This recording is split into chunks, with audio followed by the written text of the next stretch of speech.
How do we measure intra-abdominal pressure? What is intra-abdominal pressure? Is it pelvic floor load? Is it like, what is gravitational forces? What is impact? What is like just the organs, bouncing Right. downwards? Yeah, what are we doing when we run? You're listening to the Active Mom Podcast with host Dr. Carrie Pagliano. I'm a mom, physical therapist, and your go-to guide for staying active with pelvic health issues in pregnancy, postpartum, perimenopause, and beyond. Whether you're a fellow mom, physical therapist, or women's health professional, join me where I'll share expert insights, real-life stories, and the latest research to help you approach running, CrossFit, yoga, Pilates, HIIT, or whatever activity you love with confidence and evidence-informed guidance. Let's start the show. All right, welcome back to the show. I am very excited to have another researcher from the MFM lab join us. Dr. Sabine Vesting is part of the MFM lab. She had a recent study posted in 2024. I think it was in the Journal of Physical Therapy, and then has had more papers recently. So she's going to come on and talk about her PhD and all the work that she's doing. And welcome to the show, Sabine. Thank you. Thank you so much. It's such an honor to be here today. I love this, like being able to like talk about my research on a podcast and like do knowledge translation to all your listeners. I Thank love you. it. I love it. And right before we hopped on, Sabine, she's like, English is my third language, so things might be a little slower. You're doing great. I'm totally impressed. For now. All good. All right. Well, tell us a little bit about kind of where you're from, where you are now, and then also just what got you into doing research in this area of practice. Yeah, so I'm a physiotherapist. I started my career in Germany. So I did my physiotherapy education in Germany, and there I was like mostly in sports. Yeah, so I graduated in 2010. And then I did mostly my work like a clinical physiotherapist in sports rehab and orthopedics. And I was not so interested in women's health in the beginning. It was like I was interested like in knees and ACL tears. And I'm doing a lot of sports by myself. So I was like really interested in rehabilitation after like sports injuries. So my career in the women's health started like when I got pregnant myself and was in this postpartum time. Because during that time, I was also leading a training group like for moms in Gothenburg. So I moved to Gothenburg 2011. And I moved to Gothenburg, and there I was leading this stroller training group for moms. And I was during this time in my own pregnancies and postpartum time, and I had like no idea about all these things. I was like, really, I don't know what this is. The training group was actually more for mental health because in Sweden it's really dark in the winters, and it's like raining a lot, and we wanted the moms to come out and connect to each other. So we were always meeting in the park, and it was mostly doing like brisk walking and doing some exercises, and then all these like terms came up, like you're getting a diastasis if you're doing sit-ups, and you're not allowed to run yet because your pelvic floor can't take it. And for me, it was like coming from the sports and orthopedic like background. I was like, why? I mean, we have to lift these babies. We have to be strong. Right. Shouldn't we like just train our cores and be like strong in our bodies? And then no, I read this article, or I saw this on social media. And it was around 2013, 2014, all this like social media was coming up, and everybody had like an opinion about yes, you will, when you're doing this exercise, you will get this. And I started running after 6 weeks after I gave birth, having no idea, not Googling it at all, just doing it, feeling great about it, talked to the other moms in this like training group, and they were like, no, you can't do that, you will get prolapse. And I was like, what? And then I started like to read about it. What is like a diastasis? I've never heard that term before. I was like, what is a diastasis? What is a prolapse? What is like all these things they talk about? So that was my journey into this women's health, like coming from having no idea what these terms are to like, this can't be true. Why are you like in this like vulnerable phase of life where you like do not sleep, you have no time for yourself, you have no time to think through things, and then they just just throw these terms at you like diastasis, prolapse, leakage. And I was like scared. So I started reading. What is this? And coming from as a physiotherapist, and I already did my master's, so I was like a bit in research, and I was like, I want to do something about this. I want to know what this is. Yeah. So there was my start in, Brought you to the dark side. I love it. yeah. So there I was like, okay, what is that? So I was really going to my supervisor then. But back then it was like the person I knew at the university, and I want to understand what it is, like pelvic floor weakness, diastasis. Why are we getting a prolapse when we start running too early? Right. Not that I'm saying that it is like, because now 10 years later I know so much more about it. Right. But then in my head it was like, okay, what is this? I don't just want to know. I want to understand. Yeah. So that's why I started. And now I'm here like 10 years later in Canada. You've moved around a little bit. How old are your kids now? They are 12 and 9. Okay. So very similar. We just talked to Hedwig Niels. Her kids are the same. Mine are 11 and 14. So I think there's a lot of us that are around the same vintage that were told those things. And, 10, 12 years later, it's a very different story. So tell us, let's start first with your PhD work and kind of what you decided to look at. Yeah, so my PhD, they went to my supervisor back then, and I was like, I want to know when we like can start running after pregnancy, and when can we like start lifting heavy after pregnancy. And she was like, stop, we have to go to the basics. How are we measuring? I love that. Yeah, so great. And because I was like, there must be an answer. And then maybe there's a reason that there's no answer, because we have to know how we are measuring what we are doing. And we're still trying to figure that out here. Yes. Yeah. And you guys are really focused on that. We'll talk about that a little bit later. We will talk about that. Yes. Yeah. So my first study was about how to assess the pelvic floor and the diastasis recti abdomini after pregnancy.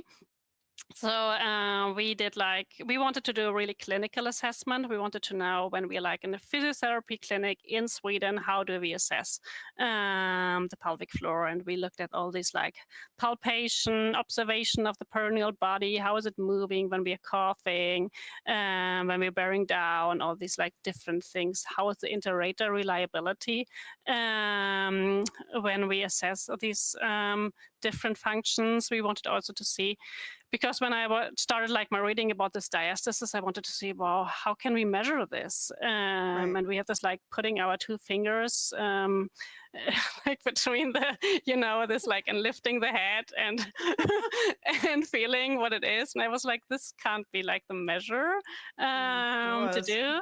And then we had no access to an ultrasound, so then we decided to use a caliper, which it's this like opening, but can you like use like when you're like to like a tool to just measure the distance.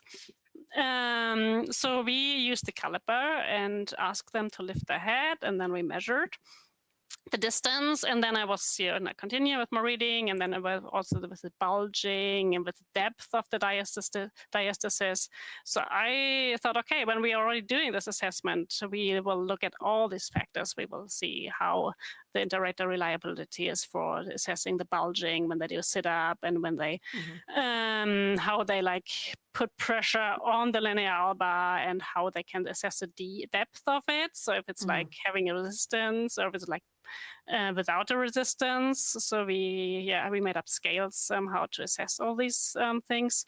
And then we looked at the inter-rater reliability, which is my first publication of these. And I can say the caliper that had quite a good inter-rater reliability to measure it, but it was also really, really hard to measure. Because, as soon as they were lifting the head a bit higher, and I mean, we see that in the studies from Motta et al., the rectus abdominis is like going closer together. Right. So we had like to standardize how they just had to lift the head for like 3 centimeters. So we measured first how much they're lifting the head, and then we measured the distance. And then we had a quite good inter-rater reliability, but it's also like how functional is this assessment. Because that's why we ended up with the fingers. Yeah. Yeah. Yeah, and also the bulging was really, it has moderate reliability to assess the bulging. Right. But I also like, I mean, there was 6 physiotherapists assessing these functions, and they were like, they had a standardized sit-up test to do and then they looked if they could see a bulging or not. But then they say something, yeah, but then it like bulged afterwards when they were Right. laughing or when they like lifting Right. over the kid, then they saw the bulging. Should I like put a yes on bulging now or not? And I was Right. no, because we did it in the standardized test. Right. So it was also like not an easy thing to No. assess. Well, and I Yeah. think also too, and I'll be curious to your opinion, kind of coming from the clinical space into research is, yes, I totally appreciate the need to figure out how to standardize measurements and things like that. I think the conversation hopefully is now shifting to, does it even matter? Yeah. And is this something that we really hyper focused and hyper medicalized and might have been detrimental to how we treated people, in postpartum over the years? And I think that's such a poignant conversation for those of us who our kids are a little bit older and we were really taught, don't do this, don't do that, this is Yeah. bad for you, versus now where, we're doing abdominal work in pregnancy and early postpartum. But I might be getting ahead of myself there. Yeah, but I totally agree. Of how should we measure, should we not measure, and how much standardize these tests? Because actually, when I used the caliper during the study, and afterwards I had like this educations for colleagues and everything, and I taught them how to how to use the caliper and how to do it, and then like years later, when I like my understanding of the diastasis and what I think about it changed so much. Right. I was like, no, I'm never using the caliper. I never Right. use this thing because I think, I mean, if it's like a really big, if it's like you see in the person, she's still looking pregnant, the whole abdominal wall has like difficulties to Right. like connect. She has like, I had like diastasis in like 9 centimeters, 10 centimeters, like really big. I worked with a lot of women there to retrain them and to get them strong again. Then I don't need to measure because I see Right. it. I see what is happening there. I see the abdominal wall. I see how the abdominal wall is working for them. I don't need to get this caliper thing out and measure the exact distance of how, if it's like 3 or 4 or 5 centimeters. Right. Yeah. Well, I feel like the argument for this for so long was a focus on the gap as the dysfunction. And I think honestly, that probably was more driven by aesthetic reasons than anything. But then there was the argument over, abdominal work and transabdominal work. And does it make the gap bigger? Does it make it smaller? If it makes it bigger, which it does a little bit, is that a bad thing? And then the whole tensioning of the linea alba. And I feel like all of that now has shifted to this conversation about coning and doming that everybody has pathologized, when, it's just pressure, taking path of least resistance. And it's such an interesting thing to talk about, because I feel like women are more interested in coming to a physio for that than they are coming to a physio for urinary incontinence symptoms. So I call like diastasis the gateway diagnosis. You come for the diastasis, you leave with doing your crunches and everything, but we're also going to look at your pelvic floor. Yeah, exactly. Yeah. And actually for my study here, because this first part of my thesis was just the first like 200 participants of a cohort of 500 participants, which we assessed, and they came to 4 assessments. So we did like 2,000 assessments of the study, which is like a big study. And I actually, when you're saying this with the gateway because I think it was so easy for me to recruit because of the diastasis part of the study, because I had this poster with, do you want to know how your abdominals and pelvic floor is recovering after pregnancy? And then we had, people coming in, with all this like study and ethics approval. And but I think the diastasis was like the opening door for us to get in 500 people, because when people told me recruitment is hard, I had hundreds of mails in like days when I put out this. They just wanted to take me a look on this diastasis thing. So maybe Yeah. that's the key to future research is you have a diastasis component, but you're really studying something else. I'm sure there's some ethical problem with that, but Yeah, there is actually.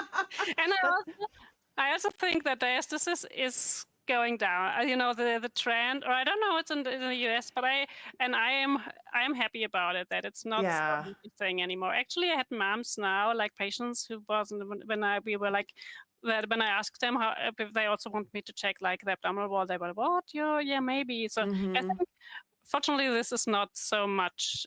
Maybe I don't know how it's here. I think I see a lot of kind of private, buy my program to prevent diastasis, Yeah, which we have zero data to talk about that, but it's also normalization of the conversation of yes, the abdominals have to change in pregnancy. That's just everybody. But again, to prevent it, again, it's all I think the yeah, marketing's going after fear mongering and not based in evidence, which yeah, hopefully we're getting away from. But again, I think if you're a first time mom, where I live in Washington D.C., we have a lot of very educated, kind of high achieving women that want to do all the right things and prevent if possible. And I can see how, if that's your first step into kind of understanding postpartum, that you're going to try and prevent all the quote bad things. mm, So I think if you don't know what you're getting into, that might seem very logical when it's yeah, really just yeah, not. So yeah. mm, Yeah. All yeah. right. So where did you go from there? Yeah, where did I go from there? So then when I did this like first how to assess, I also wanted to know how is it related to symptoms. And then now we go into Mm, what is the diastasis and how is it like related to mhm, something. So we did mixed model study. So we modeled like different ways how like to find predictors for pelvic girdle pain mhm, after pregnancy. We also wanted to look at urinary incontinence, but the data was so big, so we focused more on pelvic girdle pain, which was more the focus of my supervisor in Gothenburg back then. And yes, we could see that having a weaker pelvic floor predicted having higher levels of pelvic girdle pain mhm, after pregnancy, and also that we could see that a diastasis above 3.5 centimeters was also like a really not a strong predictor, but it was a predictor mhm, for like more severe pelvic girdle pain. So that was mhm. my second paper I did on my PhD. And actually, I wrote a lot in this discussion about the pelvic floor. What is like, why is it like a predictor for pelvic girdle pain? Where's Mhm. like this association coming from? And that is like kind of interesting because when I looked at my third paper, like the third from my thesis, we saw that people who didn't exercise had more pelvic girdle pain and weaker pelvic floor muscles. So maybe we could Mm. like put them disease together, but it was like interesting to see if maybe not the weakness is it. And this is also really important to say in these like models, it's not a causational effect. It's not that we Mm. say that the pelvic floor muscle is like causing pain. It's more Right. like these two things are related in something, and it could Right. be that you're like moving less because of the pain and the pelvic floor is getting weaker. Mhm. It could also be that what was kind of interesting when I looked at other papers that there's some tension in the pelvic floor, which we like assess as a weakness because the pelvic floor is already tense, so we can't Mhm. feel it lifting. Um, because that was like in our Oxford scale that we used, like Right. through that they had to come have had this lifting component to get a 3 on the Oxford scale, which we used to assess the pelvic floor here.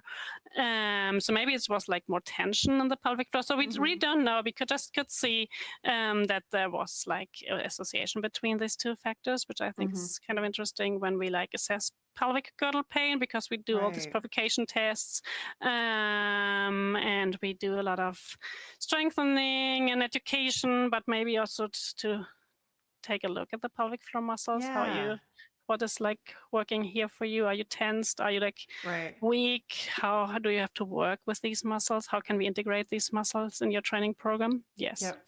Did you personally experience any pelvic girdle pain or diastasis in your own pregnancy that kind of inspired you to look at some of this stuff as well? Actually, I was really lucky. I had just nauseous. This is like, Yeah. hyper, really like not feeling well. Otherwise, Yeah. I had like great pregnancies. I had nothing, no pelvic I'm girdle pain, no jealous. diastasis. I but look but I back. was really nauseous like for 20 weeks, so I Oh, couldn't that's not like, fair then. yeah, That's I not could. fair. No, Maybe it was because I couldn't focus on anything else. I was just, yeah. I had horrible symphysis pubis pain with my first, at like to the point where I wasn't walking well. And it's again, I look back with such, I wish I could do it over in some ways because of the information that we have now. And again, like my son's, 14 and a half. So this is 15 years ago that Yeah. if someone had pelvic girdle pain, we encourage them to do less. And Yeah. what we're kind of understanding now is doing less might have been one of the things that got somebody into that problem, Yeah. and continuing to do less wasn't helping. And then, again, 15 years ago, we had no run readiness criteria. We just, oh, it's 6 weeks, just run and see how it goes.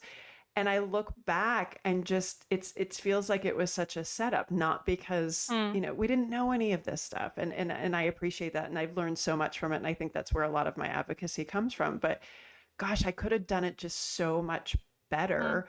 But we inadvertently, I feel like, we're almost fostering deconditioning to protect, when actually movement and exercise, and I feel like that's such a theme of the last at least 10 years or so, is there so many things can be solved with movement or improved with movement or exercise or things like that. And the last thing we should be trying to do is take away exercise as an option. Yeah. Yeah. Yeah. And that is actually also when I came in, which is like my third paper about, which was about exercising, because then I finally came to this, like, what I wanted to know. I wanted to know when they like allowed to start exercising, which I still don't have the answer for. Nobody has. The more I talk to researchers, the more you guys are like, well, just look at the person in front of you. I'm like, yes, I am. I love that. Yeah. I love that. All right, move us along. What's next? Yeah, so just to like finish up with this, the second one is like the diastasis was also like like a weak predictor. Just explaining, I think it was 7% of the model, so it was not really explaining pelvic girdle pain. It was not just, and I think the important thing here is maybe you're like we're coming into the deconditioning thing here again. That I think they are not like causing each other. I think more that they coexist, this pelvic girdle pain and diastasis, and maybe feeling that you can't like move with your body and you maybe can't load it. And there are a lot of other factors. So I would not say from this paper, like, diastasis is causing pelvic girdle pain or is predicting pelvic girdle pain. Yeah, I think they are there together. And it's also like, because pelvic girdle pain and also low back pain, it's like really, we are like for years and then decenniums trying to understand these. It would be like so easy to say, yeah, it's just a diastasis to explaining this. Oh my gosh, that would be so easy, wouldn't it? Yeah, that would be so nice. So we would love that, but I don't think that this is the answer. And we also had like people with big diastasis because we also divided them in the pain and not pain group here. And we also had some, I think it was 10 with big diastasis without any pain at all. So that is, So the take-home message from this paper, is actually more that I think when we have someone with pelvic girdle pain, we have to look at the whole picture here. We have to look at the diastasis, maybe at the abdominal layers of the pelvic floor, but also like all the biopsychosocial factors. And like you say, like, keep them going, give them something like, because that is what the third one was about, that we could see that non-exercisers, we grouped these people into people who, if they did not exercise at all, if they were doing just like slightly exercising, walking Right. mostly.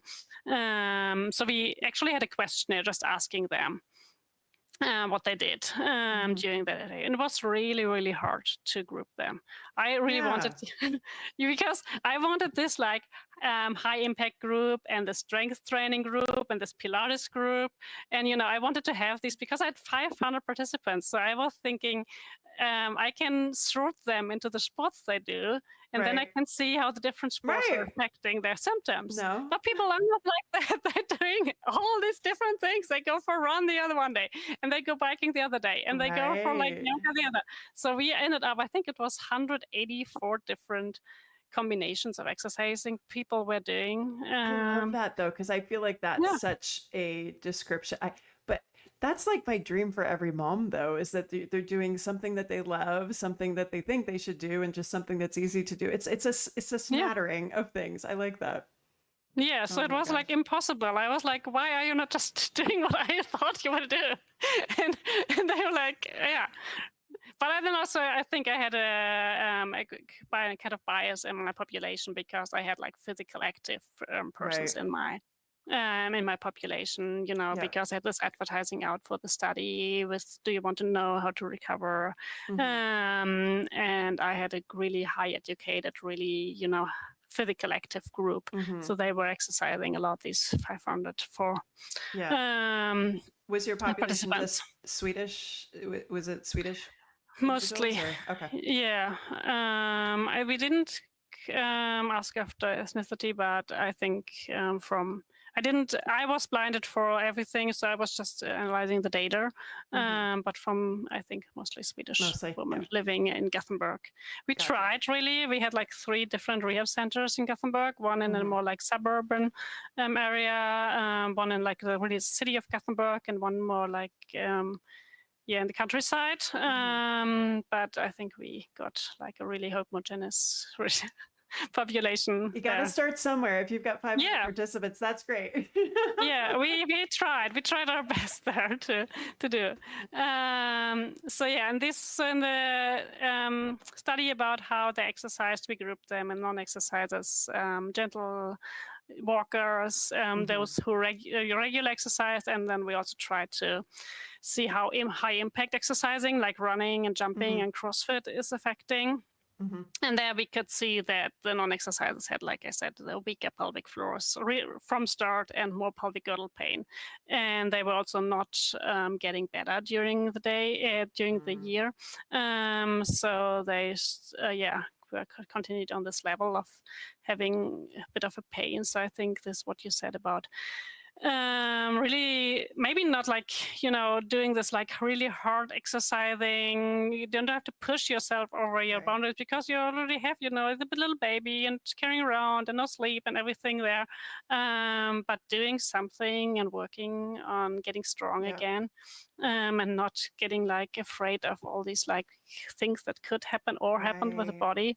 I think it's a really important part to get the message out there that you have to start somewhere, because just waiting for it, because that was another finding we had in the study, that in the non-exercisers group, the urinary incontinence was increasing during the year, while the other groups were like pretty much the same.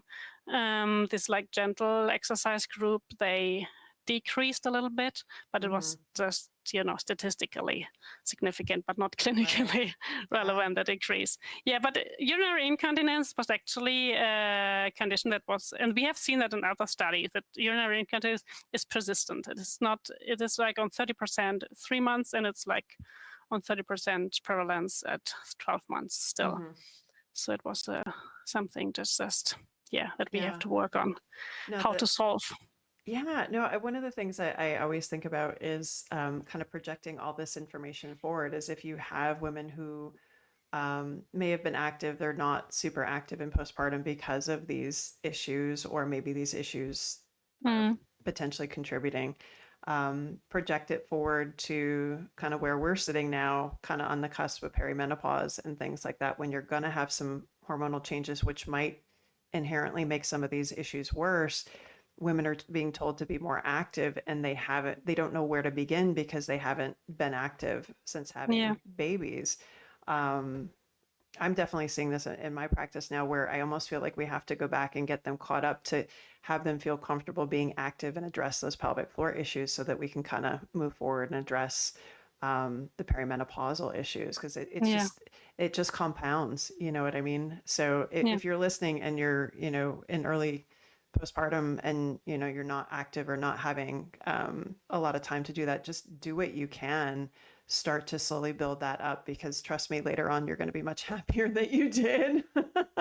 I so agree. I actually think that always when I apply for funding, or I have to explain these studies for doctors at their university or something, and they're like, why is Mm-hmm. that so important? Why do they have to run during the first year postpartum? Right. Why do they have to lift that heavy? Is it so? And I can, really get sometimes angry, because I think if you stop running at 32, or if you stop bouncing at 33, or if you think when you're 35 you're not allowed to do a crunch anymore, Right. where do we end up? Exactly what you say, because we need to be strong our whole life. But Mm-hmm. I just listened to this study about aging and explosive training, and when you're around your 70s 80s, to Mm-hmm. prevent osteoporosis and to get up again when you fall down, Yep. and all these muscle activities you need. And if they stop so early, Right. where do we end? I think this is Right. so important. And I had actually had once a patient. I think she was 55, and she was rolling over to her side, getting up. And Yes. I was like, "What are you doing?" And I was saying to her, and she was like, Yeah. "Yeah, they told me that it's the way to get up, because I'm not allowed to Right. use my abdominals after giving Right. birth." And I'm shocked when I hear Yes. stuff like that. I feel like, I still see it. I still see yeah, it. I'm almost 49, and I still see women who are my age continuing to do what they were taught to do 12, 13, 14 years ago, because no one told them any different. yeah, And that's exactly my point. It's like, oh my gosh, we have some catch up work to do. Because you're right. You're absolutely right. Kind of looking forward, if you don't have that strength, if you don't have that balance, if you don't have that ability to get up off the floor, if you don't have that ability to stop a fall, yeah, and you never address your pelvic floor issue, so you're getting up 3 or 4 times a night, you're going to have an increased likelihood of falling, breaking a hip, and that's going to yeah. affect your morbidity. Like, this is not good. Like, Yeah, we exactly. We have have to to stay start active really early. now. Yeah, Yeah. yeah. And the same with the pelvic girdle pain. I think Yes. sometimes I have patients years after they get pregnant, and they walking with really small steps, and they're not going to the side, when they're Mm-hmm. taking a step out. And then what are you doing? And they're like, yeah, they told me to hold my legs together because I have pelvic girdle pain.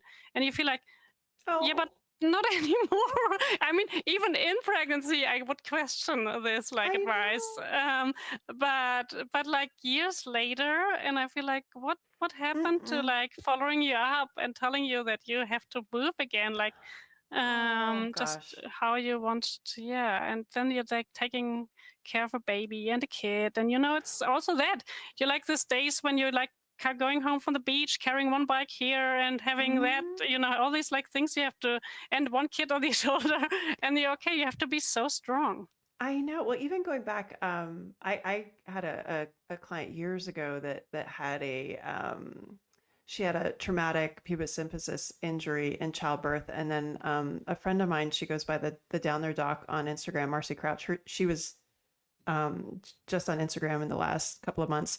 Her sister had a traumatic delivery, and they didn't diagnose this in the hospital, and they're trying to get her up and out of the hospital, and she can't walk. I'm like, we're not diagnosing these women. We're not giving them the support that we need in recognizing pelvic girdle pain as an injury that needs to be addressed. It's just, they were just literally trying to kick her out of the hospital with Mm. nothing, no support, no rehab, nothing. I'm like, okay, we need to acknowledge this sooner. We need to get women more active sooner. We need to get them stronger sooner. There's just, yeah, I mean, the list is piling up. So Yeah, we have a lot of work to do. All we right, have move us actually. along. What's next? Yeah. So actually, the next study, which is like the last of my thesis, was an interview study. I interviewed women about how they experience their body after pregnancy, and this is not published yet. It's still in under review. It's taking a long time sometimes to get out these articles. We need more reviewers. Yeah. But that was also like a really interesting one because, because the main message from these women was like that they were so surprised about what happened to them. They were not prepared for what would happen, and they were also like. So unsure about all these symptoms like vaginal heaviness and all these like diffuse symptoms, which is like not okay, I'm leaking or I have pain. It's more like I feel that something changed. I don't know if it's like good or if it's just like it should be there or if it's like something it's getting worse if I like load my body. So I think this study, which I don't say too much because it's not published yet, but it's but it was really interesting for me to get for this to get more like information about this education we have to do to these women, how we have to inform them about what is happening and what it's supposed to feel. And so this was the last. And that's also I hope that's coming out soon. And that was actually giving me this like path to like more in this education, pain education, which was my way to Brussels, where I was in 2023 in the Pain in Motion research group and learned a lot about pain education, how we inform about pain, how we talk about pain, like that this like perceived threat of pain can make pain so much worse. And also like, and there I wrote this narrative review about pain education and patient information in women with pelvic girdle pain during and after pregnancy, where we could see that we give a lot of information about anatomy, physiology, we explain this, but there's also still like all these like that you're like loosening up in your pelvic girdle, that you're like that you should keep your legs together, that you should not take all these stairs and all these like. And I don't know the answer about what is like exactly right and wrong, because when you have experienced pelvic girdle pain, you know that walking is like a kind of an issue, and taking the stairs is hard. So I don't know. We shouldn't like advise them to take the stairs. But this review was mostly about that. We are mostly still focusing on the biomechanical aspects of the pain. And we need to integrate the psychosocial aspects much more in how people understand the pain and and how we explain the pain, actually. I think that's so interesting. There's a lot of crossover for those of us who have worked in like chronic pelvic pain and things like that. And I think with pregnancy postpartum, to your point, we've really looked more biomechanically and, blamed relaxin for everything and really not looked at, what can we do to stay more active? Can we modify? Can we, but also the emotions that are involved in all of that. Like if you're having pain in pregnancy, how am I supposed to take care of my baby? If you're having pelvic girdle pain in postpartum, how am I supposed to take my baby up the stairs if it hurts to walk up and down the stairs? How am I supposed to do this? If you're walking with a walker because it's so severe, you can't push a walker and carry a baby. Like there's a lot that I think beyond just trying to figure out how to be a parent, how to figure out if you feel like your body is failing you, or it's not something you expected. So I appreciate the fact that looking at it beyond a biomechanical perspective, because I feel like every other kind of pain we do, why not this? Exactly. We want to explain this like with biomedical like posture and just sit right and don't cross your legs and and put on a belt and and then those it's belts like, are awful, by the way. They do not work. Like there's some that are better now. I'm a huge fan. Celeste Goodson, who has Recore Fitness, she's come up with a belt that I wish she had invented back when we were having babies, that it's at least it's meant to be moved, and these other ones, they dig into your belly and just, yeah, they're no good. Yeah, yeah. We have actually quite good ones in Sweden, I think, which like giving like different support options. Oh, that's nice. Yeah, We need more of those. I think yeah. probably you I don't think ship because our tariffs are awful. Sorry about that. Maybe we'll just come visit and bring home a suitcase full exactly. of Just saying that. sport bands. We'll do sport band contraband. Oh Oh yeah. boy. Yeah, so that was the study about pain education Okay. and yeah, mostly a review, and I learned a lot Yeah. there. Um, yeah, and actually then time just moved on really, really quickly. So I have to think there was something in between. But then I moved to Canada, yeah. Because I actually was still in this like I want really to know how to measure things and how to understand them, because I think that Mm, was the main weakness in my or limitation in my studies, was that we were palpating with the modified Oxford right. scale as like the only tool to assess strength. And Mm-hmm. I don't want to say that it's like just a bad thing, because I also like you feel a lot of function, and Mm-hmm. we worked a lot with the scale with the 6 assessing physiotherapists that they just rated a 3 if they really could feel the lifting component on Right. the pelvic floor. And Right. that is something we not always can assess when we like using a dynamometer or Mm-hmm. something, because then we just have the pressure. Right. Um, but it's still also a really subjective measure, Mm-hmm. and all these other measurements methods, like looking at the perineum, how it's moving, they had not good inter-rater reliability. Right. And also because I really, really wanted to work with Linda McLean, because I think she's just She's an amazing amazing. researcher. We've had her on the show last year. If you haven't Yeah, listened to Linda's episode, you must listen to it, because first of all, it's very informative, but it also is very helpful for those of us who are clinicians. Where I always talk about when I asked her, I was like, I don't know if this is what's happening with this patient, but the treatment seems to be working. And she's like, it's okay if you don't have the right explanation for what's going on. She's like, as long as, we'll keep working on that and trying to figure out how to measure these things and figure out what's going on. As long as your intervention's working. I was like, okay, good. yeah, Very hopeful, very hopeful. yeah. Yeah. So Yeah, tell there's us. so many questions out Oh, there. I think sometimes gosh. I'm just here for 1 year. I think I could stay for 20 and still would Uh, have questions left. we have a lot of things we would like to learn. Yeah. One of the things that I wanted to touch on for sure was you just had a publication, and this I think is so interesting, finding intravaginal devices to understand what's happening in running, which I have to imagine is an incredibly challenging kind of just problem. What Yeah. what did you Yeah. look at here, and what did you learn? Yeah, so we are right now doing an RCT, a randomized controlled trial.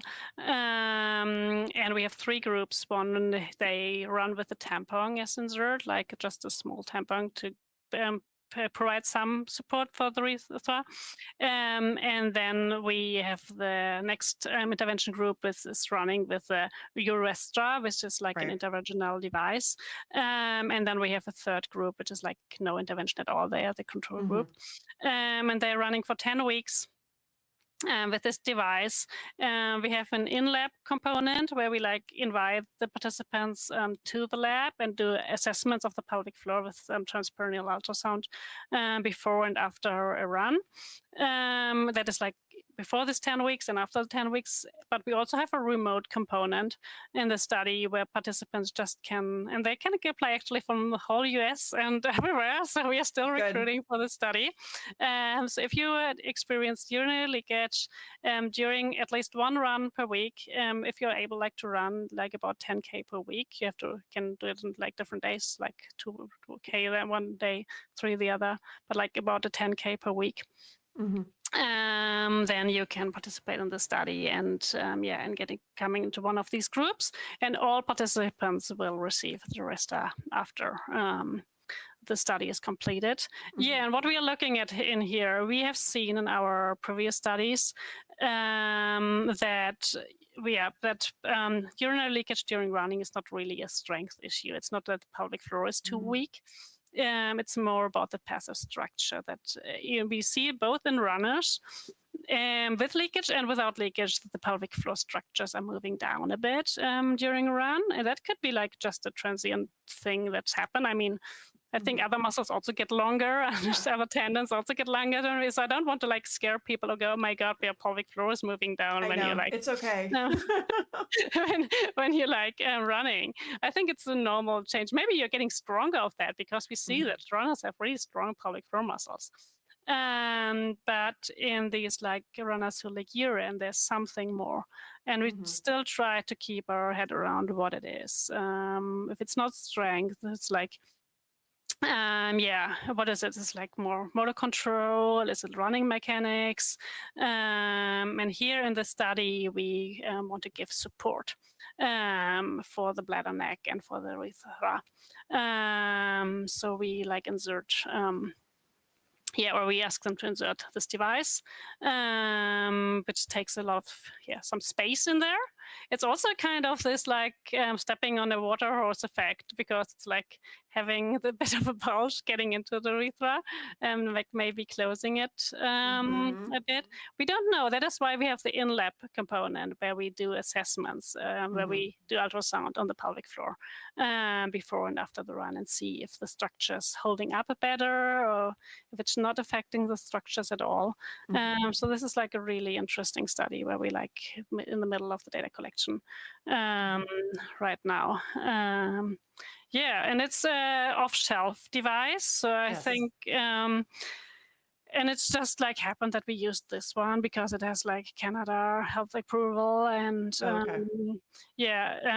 was on the market and is like available for everybody. And we wanted to take something that could be used because there's so many customized pessaries that may help in a different way, or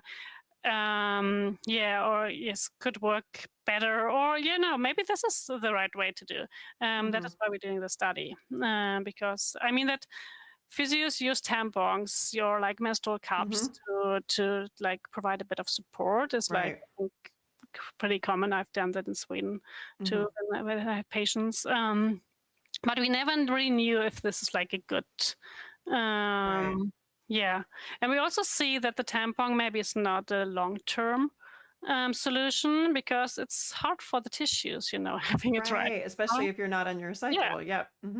Having a dry tampon in there for every single run might not be the solution. So here we have the urethra, which has much better material, like which is like built for being in there for several hours. So we have also several ultra runners, who do this ultra marathons in the study, which is like really exciting to see if, how long can you run with this device. So That's I'm looking really forward to understand more if this is like the solution we recommend.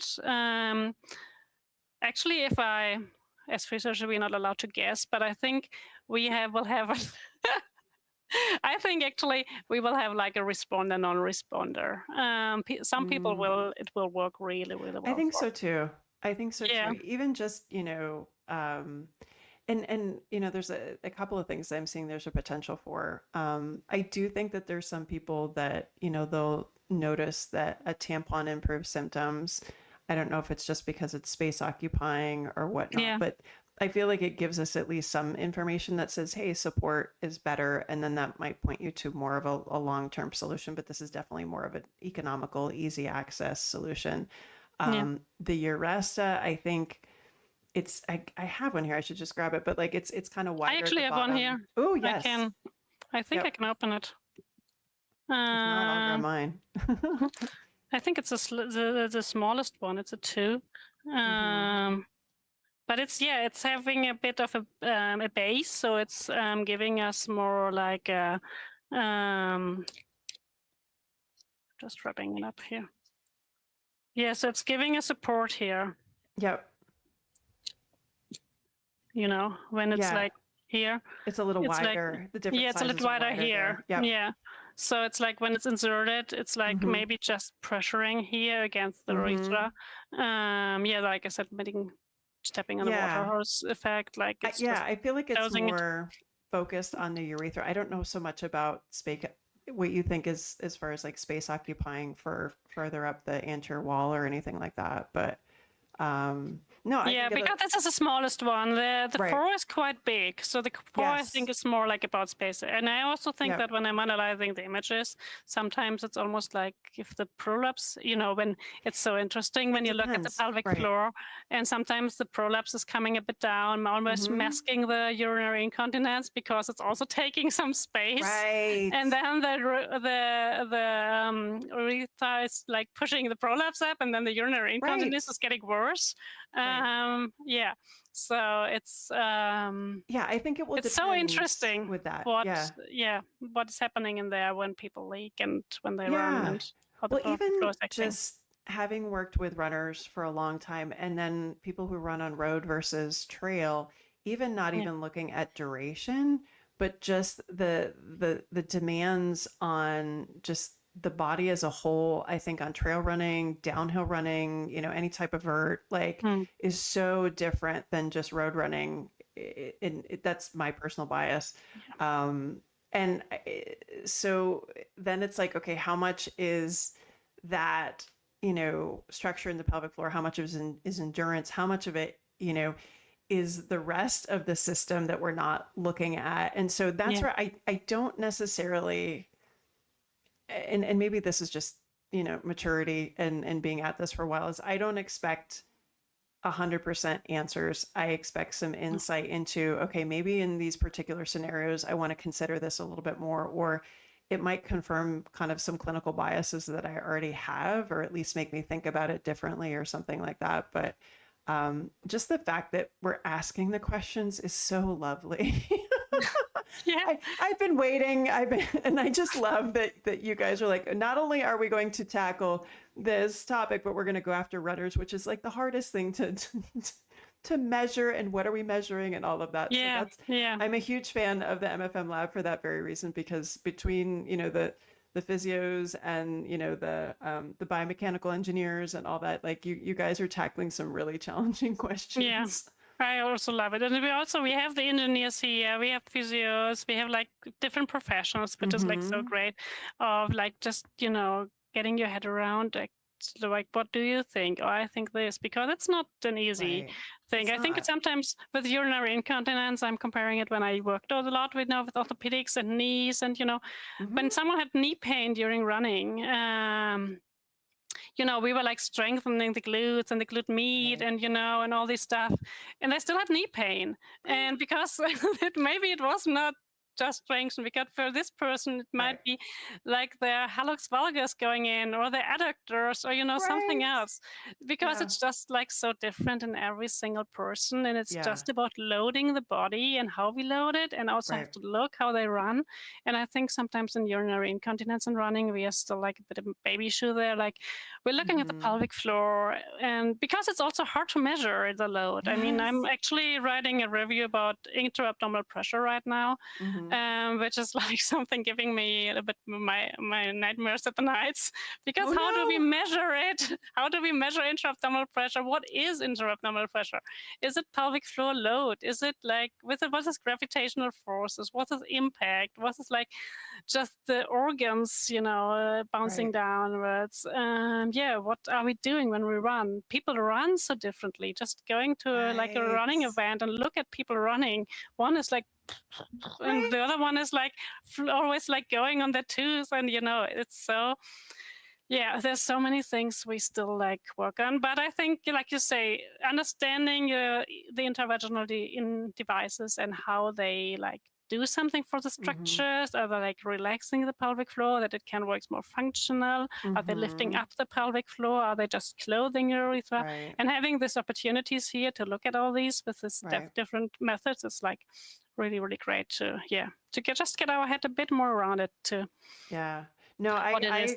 I do not envy your job at all. I almost think it's easier to be a clinician because, I feel like half the time we're just kind of making things up as we go because we're trying to patch together, what a solution might be for that person. when you were talking about intra-abdominal pressure, it just made me laugh because there was a time in my career that we did not utter those words. And then it was a very novel concept when we were talking about, lifting and CrossFit and things like that. And it's so funny now because you have all these, influencers and, they trained a weekend course or they had a baby and now they know everything about intra-abdominal pressure.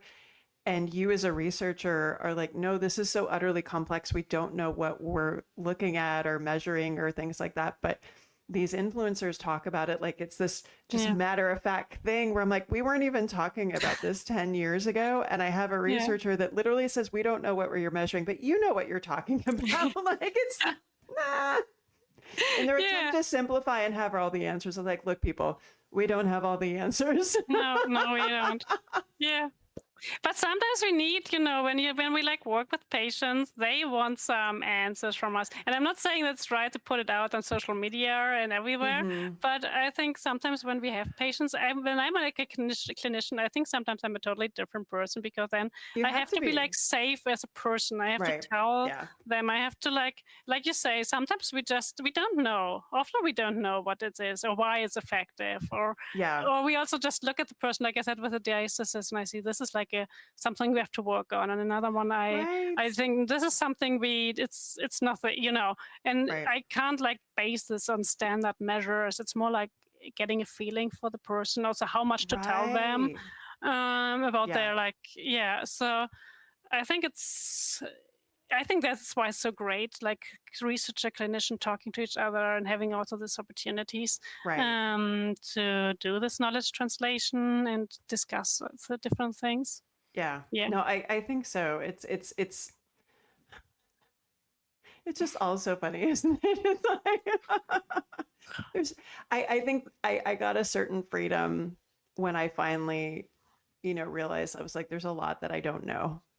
And I can still not know the answer to everything, but I can have seen these patterns before and I can take what, I'm learning about you and put it together with what I know experientially, what I know from the data, and we can come up with some ideas as to why we think might be why this might be going on. But back to what we started with, when I told you what Linda had mentioned, it's like maybe we don't know exactly what's going on, but we're working on that. But in the meantime, if we're choosing the right interventions that give us the desired effect, then that's okay. And that was just so freeing to not feel responsible. To not have to know everything. Okay, that's good.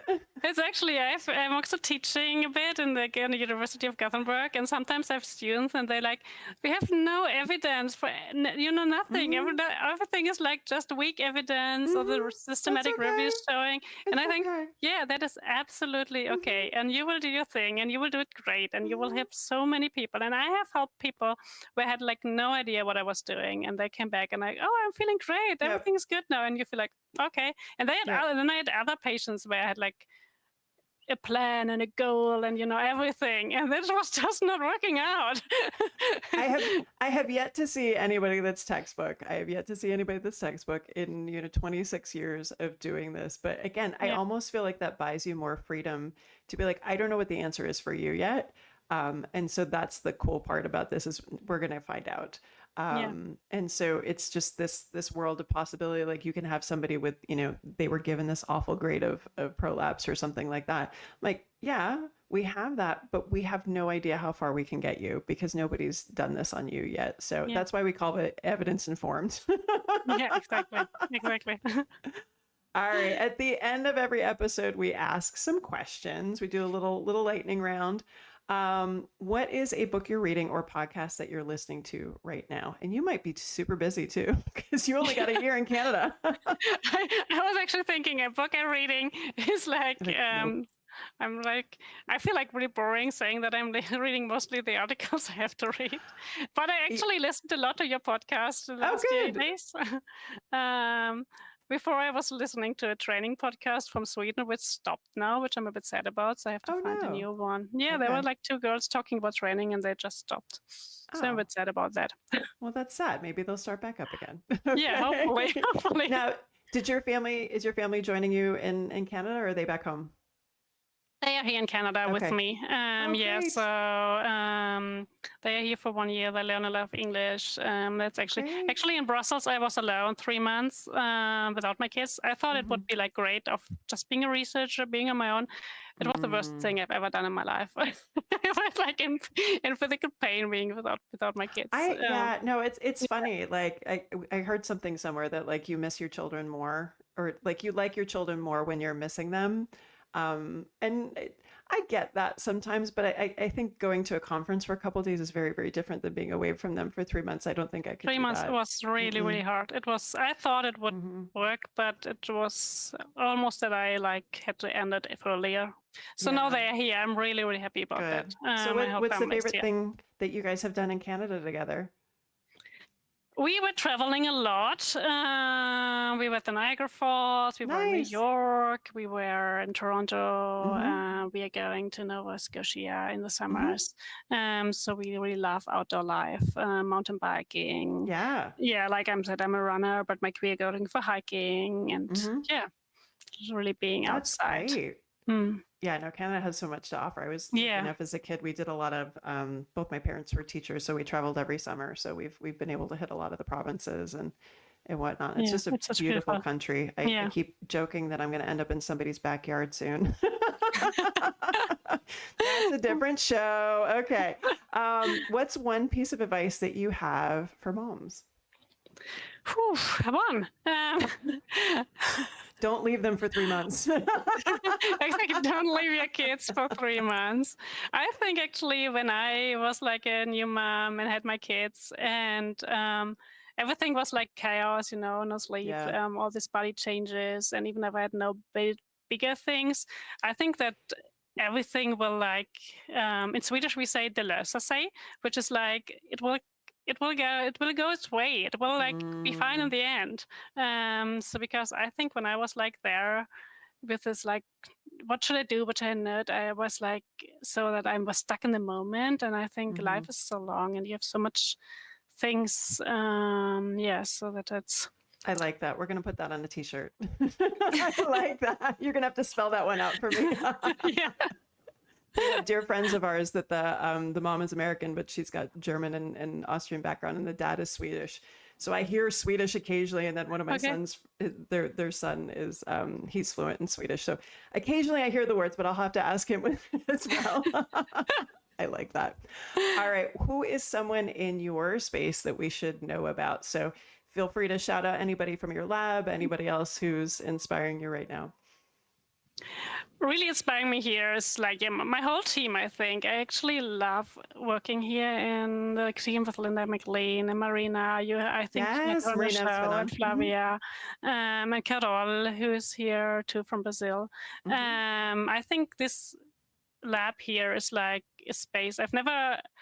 No, no, never. I've had a great team like in other places, but here I really feel like we are like so much working with, just elaborating ideas, finding this way, working on others. Yeah. But I also have a really great team in Gothenburg, which I think Hmm. is important when you like looking for interview partners there. Yeah. Um, which I am looking forward to go back to, because it's also Hmm. like learning so much here, Hmm. meeting all these people, and then going back and working with my friends and colleagues back home. I'm really looking forward to that too. I love that. All right. And then last one, what does it mean to you to be an active mom? Whew, I think actually to be active, actually always picturing this like when I was like walking. I think it was on one summer vacation when we were in Barcelona, and I had my 2-year-old was Tyrant, and I had like my 6-month old like in my baby carrier here, and the other one had to be like on my back because she was Yep. too tired to walk. And I was like, I handle this, no problem. I can Yeah. carry you both, which is maybe not the best for my pelvic floor. We never know what happened there, or like all the stuff. Nobody who knows. But like being able to like having this, being strong and holding them up when they get really tired in the evenings and they want to like Hmm. fall asleep on you. That is what keeps me so strong. I Yeah. love finishing on that because I feel like that's just like the background inspiration with so much of the work that you're doing and helping us get more information so we can help women stay active and have the babies fall asleep on us and do the things that we want to do and, be in the outdoors and all that good stuff. So I think that's a wonderful note to finish on. If you want to find out more about Sabine, she's over at MFM Lab. She's a little bit on Instagram, not too much because she's busy working on all of this research. So Sabine Vesting, thank you so much for joining me. Thank you for all the work that you're doing. And we're excited to see some of those publications to come. Thank you so much.